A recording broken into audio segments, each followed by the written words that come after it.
کس کو جس کو اردو شارٹ ہینڈ لکھنے کی شدھ بدھ ہوتی میری تقریریں نوٹ کرنے پر ملازم رکھتی تھی. یہ سب رہنے ہی دیجیے ورنہ یاد آئے ہمیں اپنے ایام کا قصہ طول پکڑ جائے گا. میں نے وہ آخری جملہ کیا لکھوایا تھا؟ بہت اچھے. گاندھی جی said that under no circumstances will India participate in the war. بہت خوب بہت خوب. آگے لکھیے. گاندھی جی اور میرے اختلافات تو محض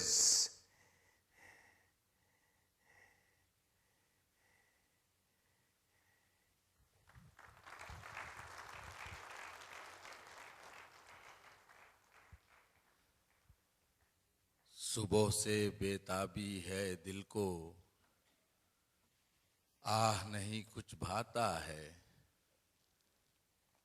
دیکھیے کیا ہو شام تلک، جی آج بہت گھبراتا ہے. جی آج بہت گھبراتا ہے.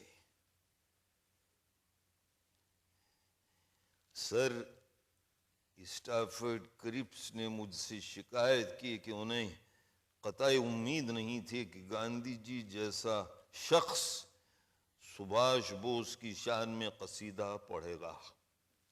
گاندھی جی عدم تشدد میں انتہا کی حد تک یقین رکھتے تھے، جبکہ سبھاش بوس ایکسس طاقتوں کے شانہ بشانہ الائز کے خلاف مسلح جنگ لڑ رہے تھے.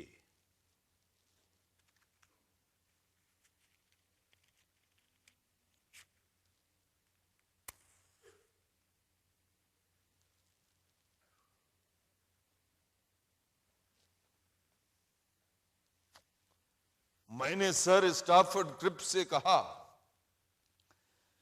کہ ہندوستان کے لوگ میرے نظریے سے اتفاق رکھتے ہیں، نہ کہ گاندھی جی کے.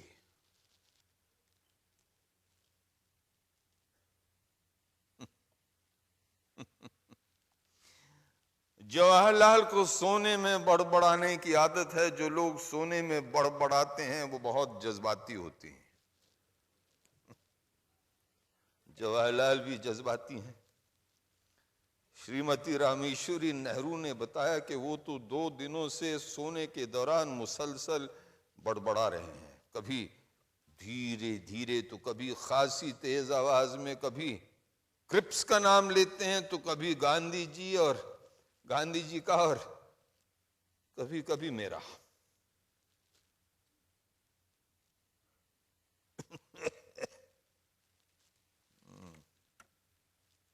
نہیں، یہ میرے لیے کوئی نہیں، یہ میرے لیے کوئی نیا تجھ سردار پٹیل ڈاکٹر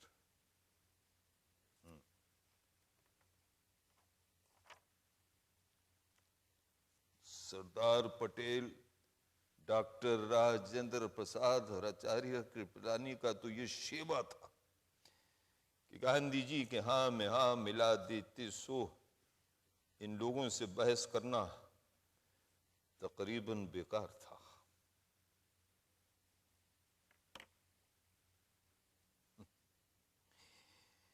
اس دوران میرے اور گاندھی جی کے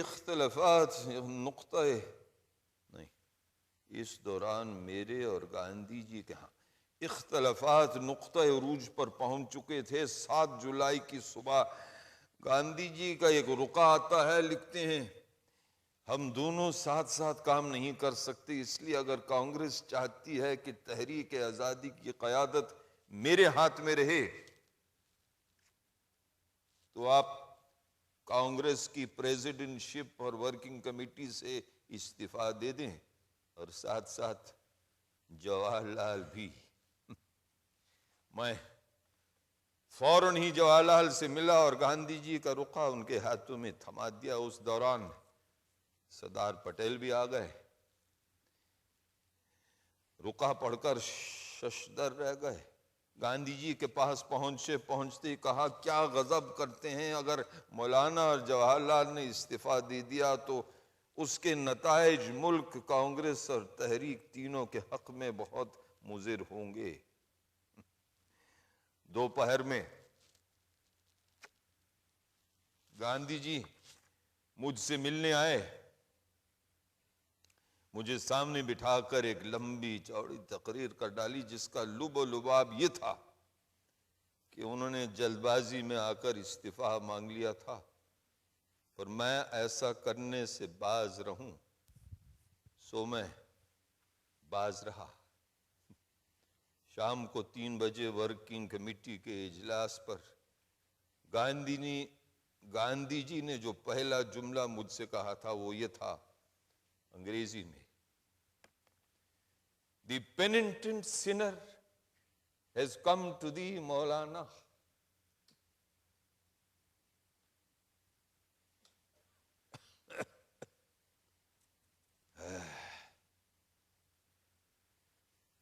تین اگست 1942 کو میں کلکتے سے بمبئی کے لیے روانہ ہوا۔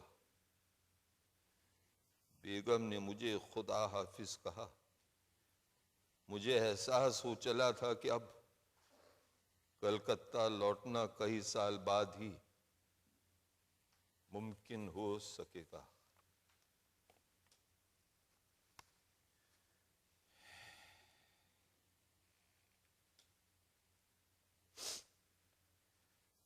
احمد نگر جیل میں مجھے بتایا گیا کہ نہ تو میں اپنے کسی رشتہ دار کو خط لکھ سکتا ہوں اور نہ ہی میرے کسی رشتہ دار کا خط مجھ تک پہنچایا جائے گا۔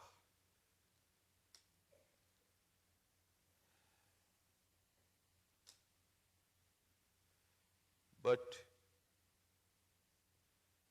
she is in her grave, and oh, the difference to me.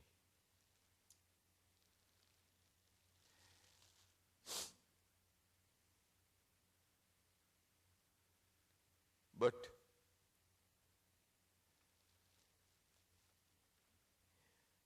she is in her grave,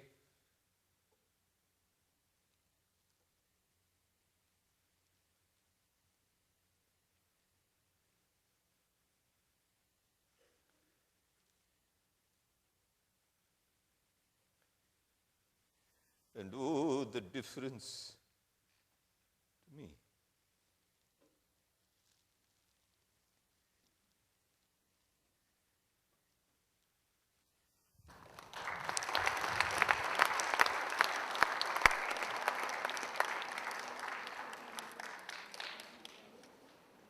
موت سے کس کو رستگاری ہے، آج وہ کل ہماری باری ہے۔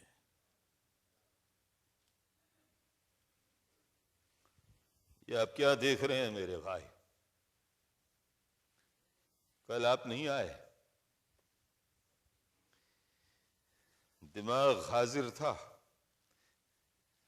طبیعت موزوں تھی۔ دیکھیے کتنے صفحات ہو گئے۔ آپ اگر آتے تو کرپس مش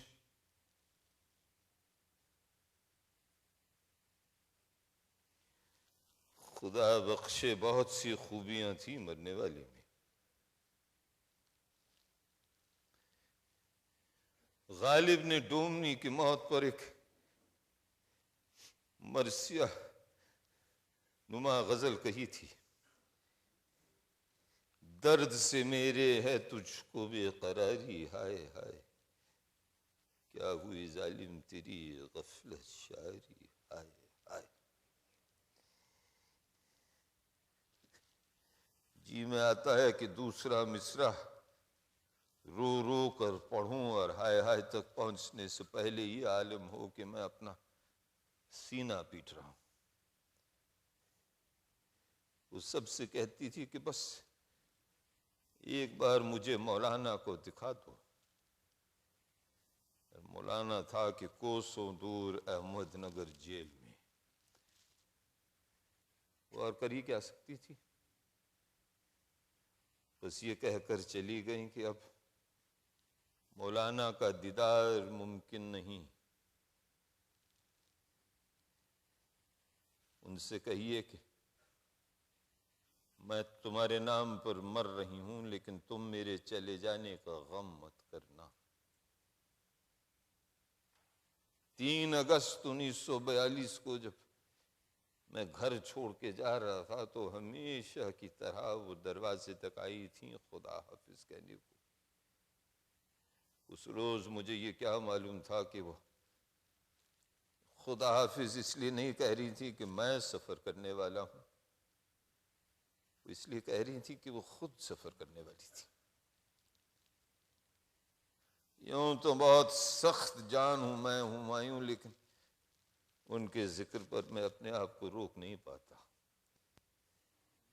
وہ میرے لیے نہ تو بات ہی، نہ کملا نہرو، نہ ارونا آصف علی، اور نہ ہی میں ان کا اتنا شکر گزار ہوتا اگر وہ میری سیاسی زندگی میں میری رفیق ہوتی، جتنا کہ اس لیے ہوں کہ وہ میری سیاسی زندگی میں کبھی مخل نہ ہوئی۔ ایک بار، بس ایک بار ان سے ناراض ہو کر میں نے کہا تھا کہ میرے جیل جاتے وقت آپ کا یوں آزردہ ہونا سخت ناگوار گزرتا ہے، اور اس کے بعد جو انہوں نے کبھی آنسو بھری آنکھوں سے مجھے وداع کیا، نہیں، کبھی نہیں، کبھی نہیں۔ زندگی کے ہر 7 دن میں سے ایک دن جیل کے نظر ہوا، اور بقیہ 6 دن سیاسی اور ادبی مصروفیات کی۔ ہماری شادی شدہ زندگی میں ایک بھی دن نہیں آیا، اور نہ ہی اس صورتحال پر ان کے لب پر شکایت کا ایک بھی حرف۔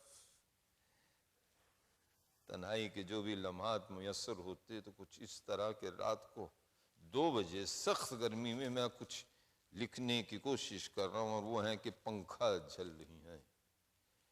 صبح صبح ان کی آنکھوں میں گلابی ڈورے دیکھ کر حمیدہ سلطان کی ماں کیا کہتی کہ بھابھی آپ رات بھر کیوں جگی رہی؟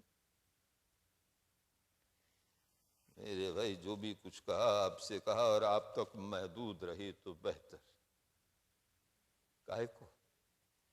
اس لیے کہ زندگی بھر وہ پردے میں رہیں۔ صورتحال یہ ہوتی کہ جب ٹیلی فون کی گھنٹی بج اٹھتی تو وہ ہاتھ نہ لگاتی کہ شاید کسی غیر مرد کا ٹیلی phone who.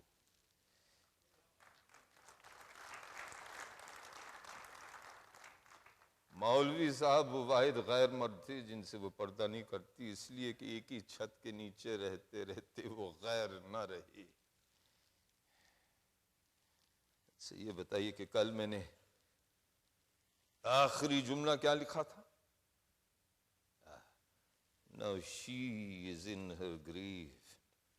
Oh, the difference to me. آگے لکھی، میں ان کی قبر پر گیا، میری کار پھولوں کے ہاروں سے بھری ہوئی تھی۔ میں نے ایک ہار نکالا، ان کی قبر پر رکھا، اور خاموشی سے فاتحہ پڑھنے لگا۔ فاتحہ پڑھنے پر ایک بات یاد آتی ہے، آپ لکھیے گا مت۔ احمد نگر جیل میں ایک گمنام قبر تھی۔ جس دن چیتا خان نے آ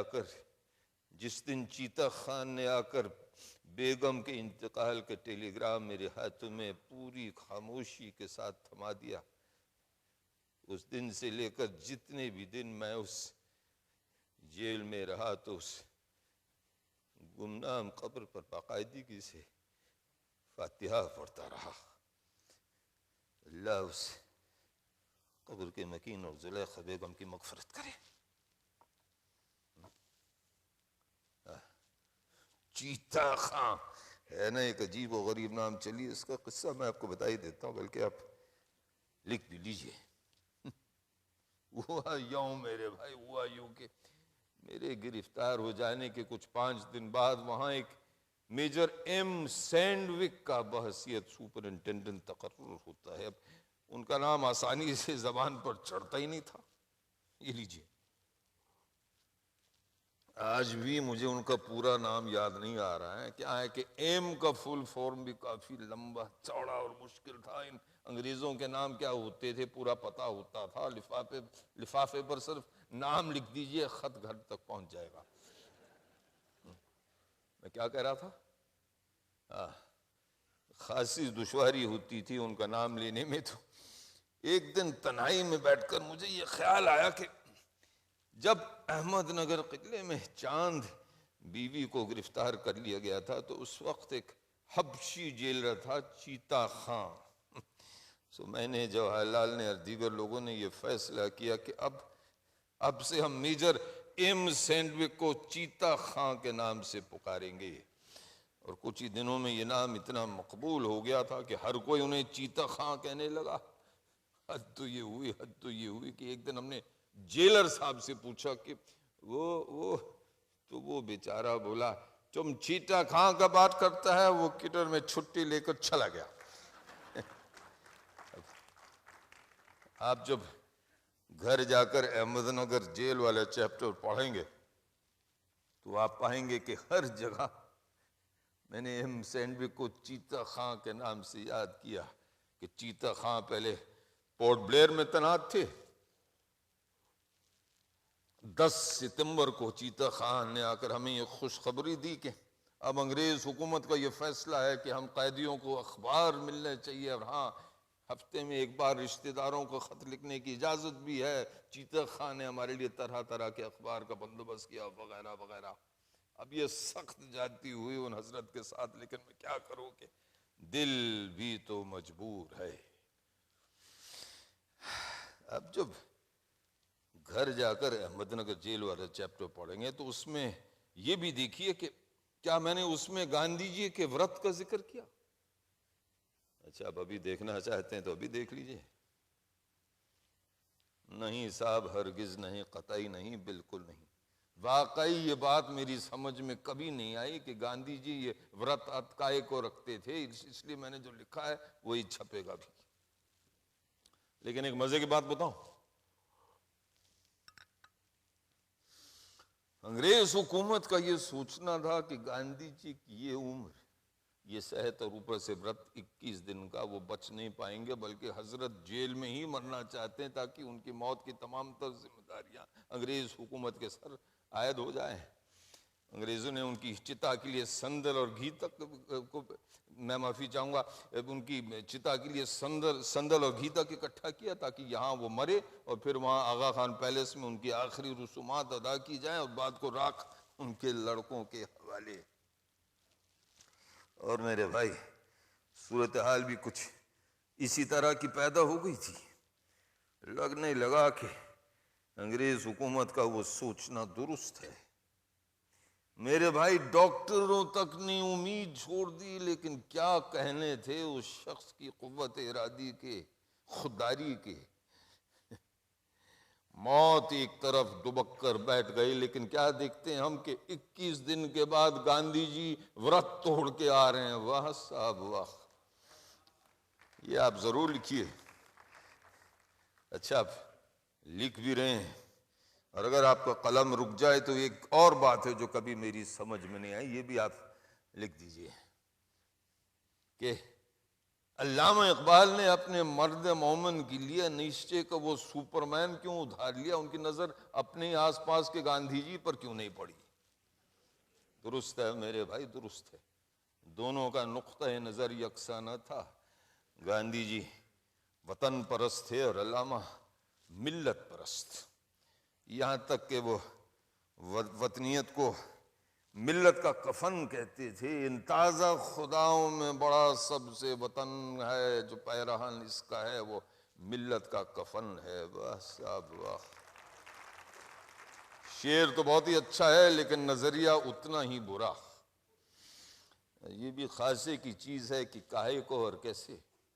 علامہ جیسا نیشنلسٹ سارے جہاں سے اچھا ہندوستان ہو، ہمارا والا شاعر، بعد میں دو قومی نظریے کے قائل ہو گئے۔ اب یہ شعر میں یاد کرنے کی کوشش کر رہا ہوں۔ دیکھیے بڑھاپے کا یہ پہلا ہزار ہے کہ میں شعر بھولنے لگا ہوں، اتنا اچھا شعر ہے علامہ۔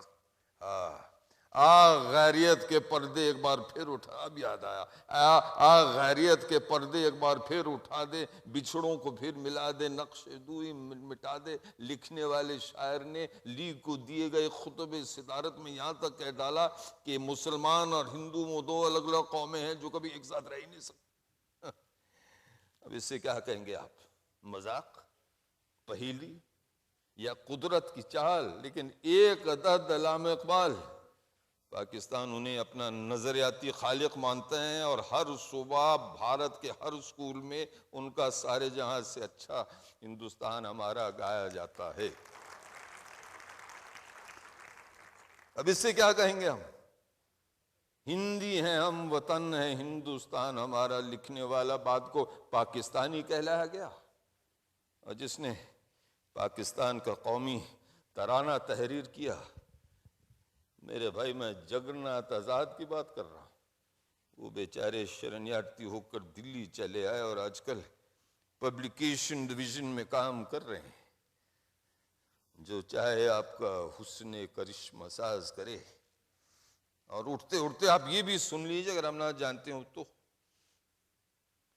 کہ پاکستان کے قومی ترانے کے خالق اور سارے جہاں سے اچھا ہندوستان ہمارا کے خالق آپس میں شاگرد استاد بھی تو تھے۔ شوخ و بے پرواہ ہے کتنا خالق تقدیر بھی۔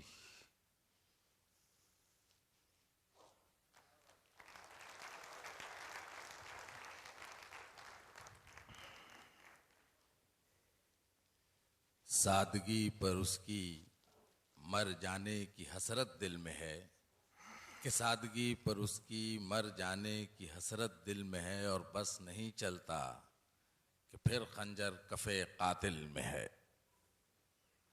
تو ایک 14 ممبران ایگزیکٹو کاؤنسل میں 7 ممبران مسلمان ہوتے، جبکہ اس وقت مسلمان ہندوستان کی کل آبادی کے صرف 25% تھے۔ اب لیگ کو اور کیا چاہیے تھا، لیکن نہیں صاحب، مسٹر جناح کی ضد اور کم عقلی اور ہٹ۔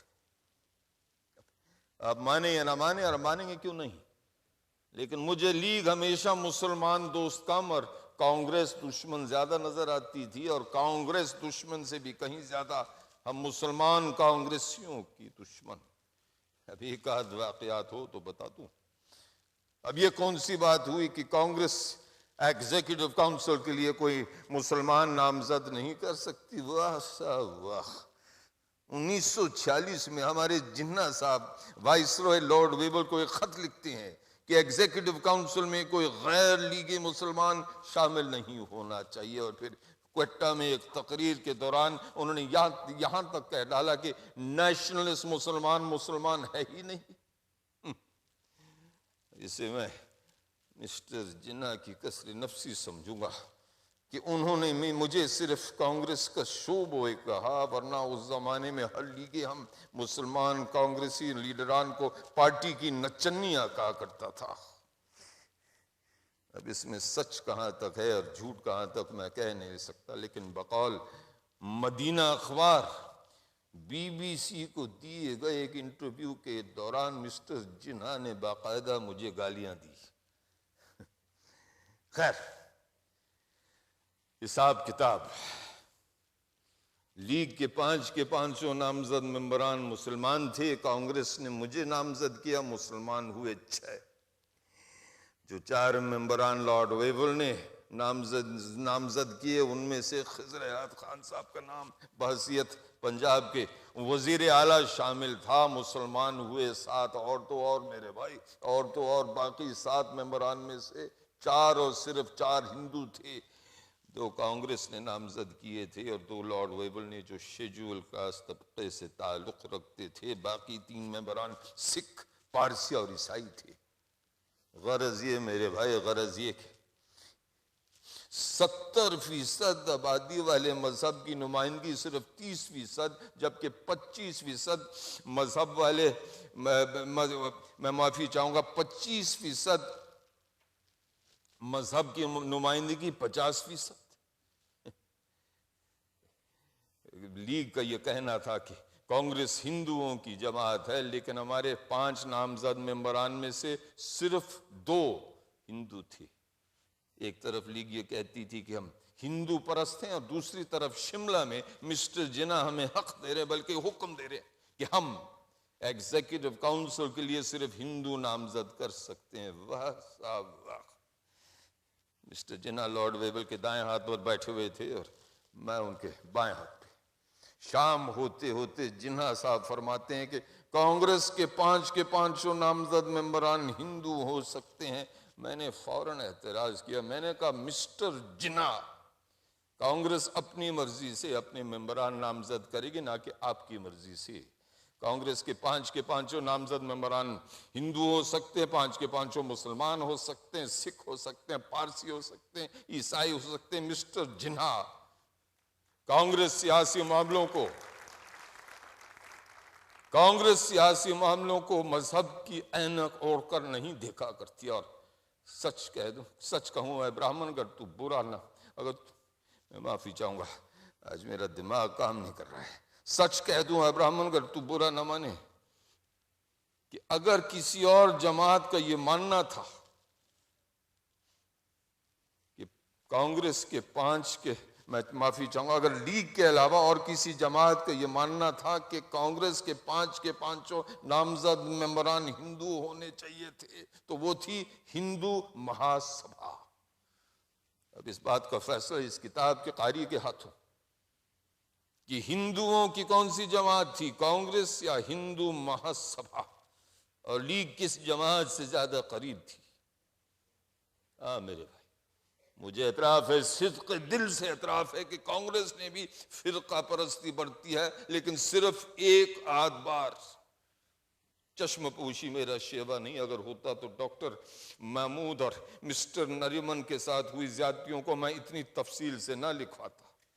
اس وقت ان واقعات کو کتاب میں شامل کیوں نہیں کرنا چاہتا ہوں، اس کا جواب میں آپ کو دے چکا ہوں، لیکن یہ بھی میں خوب تفصیل سے لکھواؤں گا کہ کس بڑی حد تک کانگریس ہی بٹوارے کی ذمہ دار تھی، اور بٹوارے کے بعد جو ہندوستانی مسلمان پر گزری ہے وہ بھی میں لکھوانے سے گریز نہیں کروں گا، اور اس امن میں جو ولبھ بھائی کا کردار رہا ہے اس پر بھی میں خوب روشنی ڈالوں گا بغیر کسی لاگ لپٹی کے۔ لیکن میرے بھائی، میں یہ مانوں کہ لیگ مسلمانوں کی اور کانگریس ہندوؤں کی جماعت ہے، ہرگز نہیں۔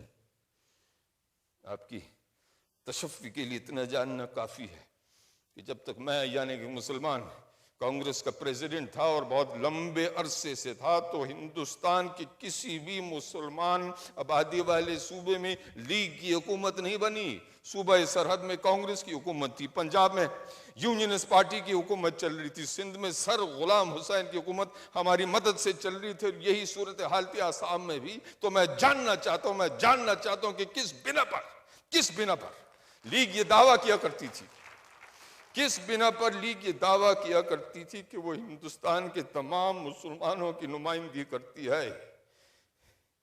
سچ تو یہ ہے میرے بھائی، سچ تو یہ ہے کہ مسلمانوں کا ایک بہت بڑا حصہ کبھی لیگ کے ساتھ تھا ہی نہیں۔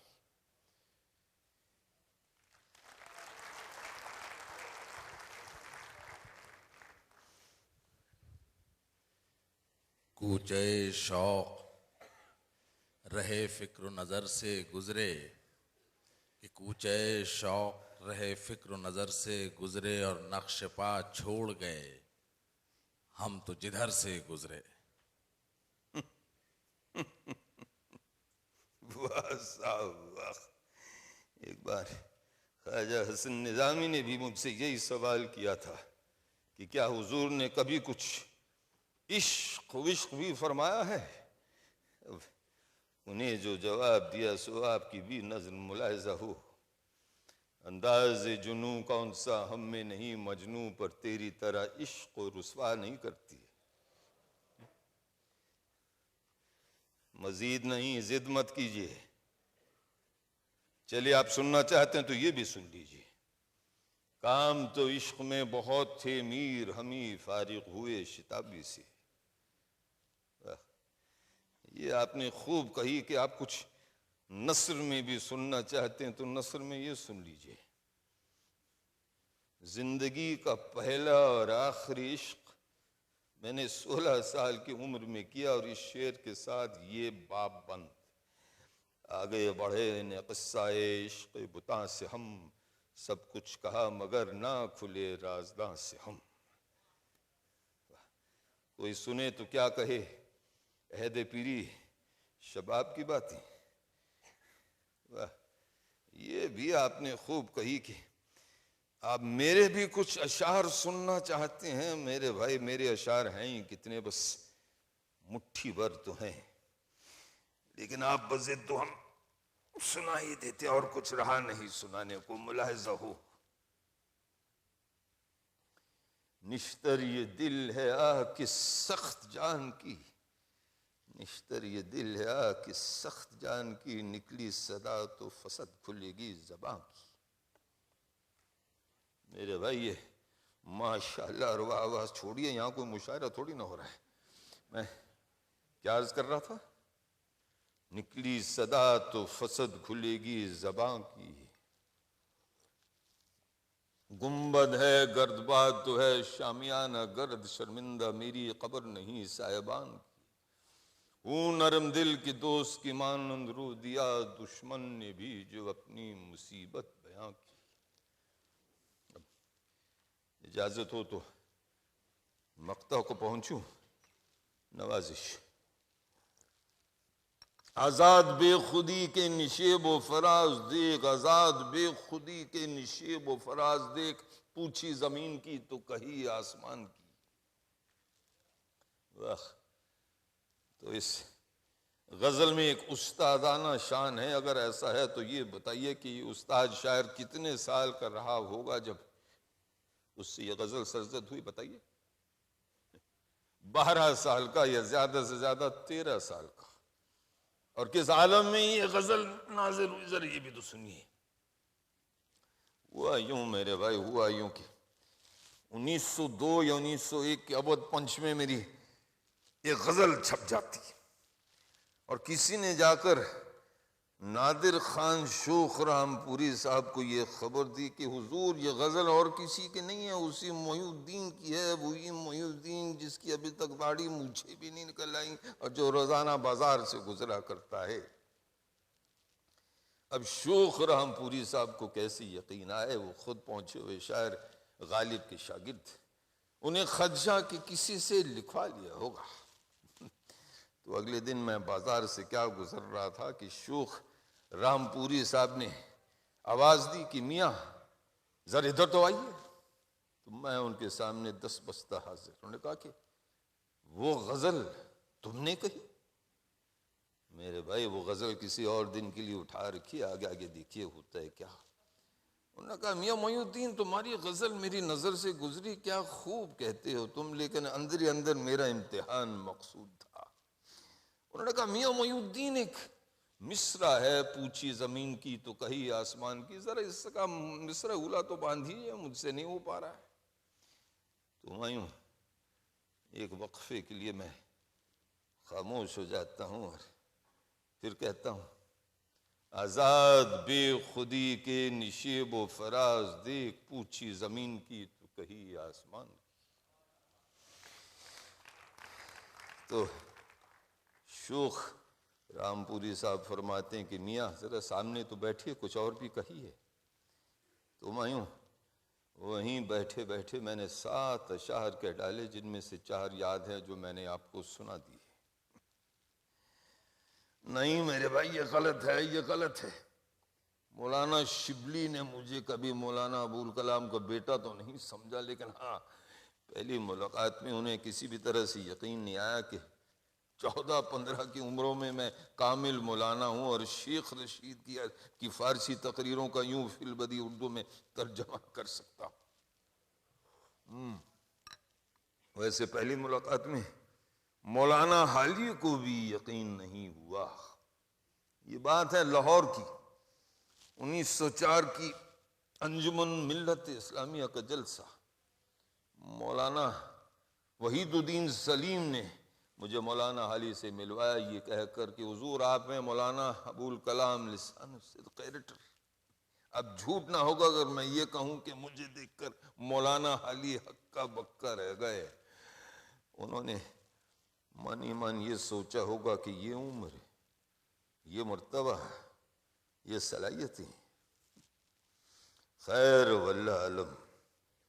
ہمایوں بہت انہیں 12-13 کی عمروں میں اچھی شاعری کی، بلکہ میرا یہ ماننا ہے کہ اس زمانے کے بیشتر استاد سن بلوغت تک پہنچنے سے پہلے خاصی پختہ شاعری کرنے لگتے تھے۔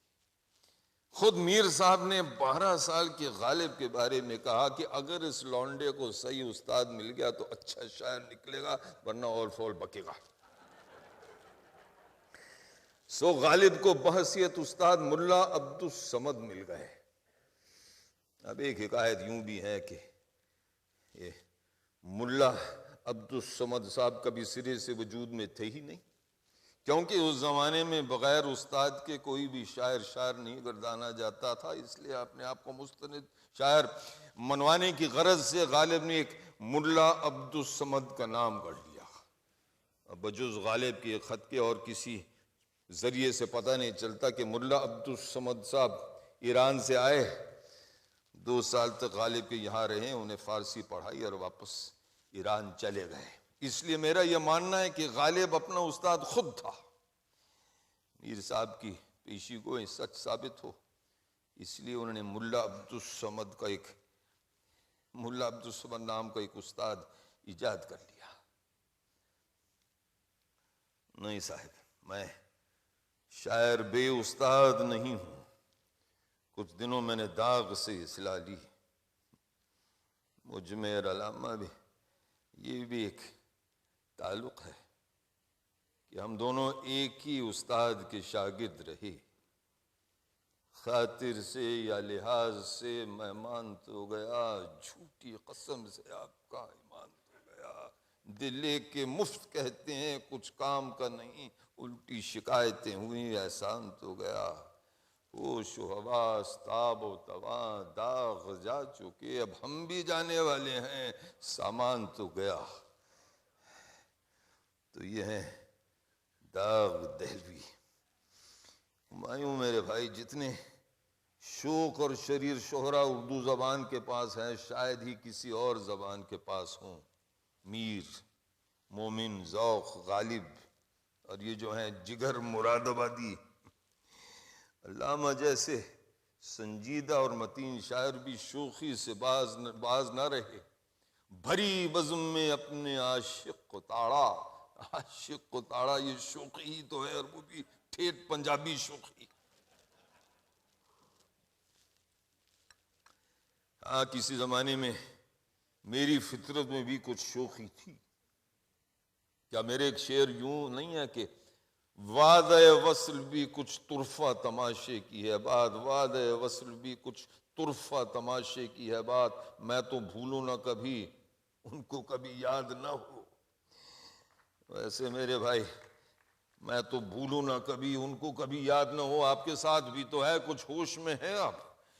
آج 4تھا روز ہے آپ کو یہ کہے ہوئے کہ فائنل ڈرافٹ تیار ہے، میں خدمت میں حاضر کر دوں گا، آپ اس پر نظر ڈالیے، لیکن میں خاک نظر ڈالوں۔ ہر روز آپ مجھے کسی نہ کسی بات میں لگا لیتے ہیں۔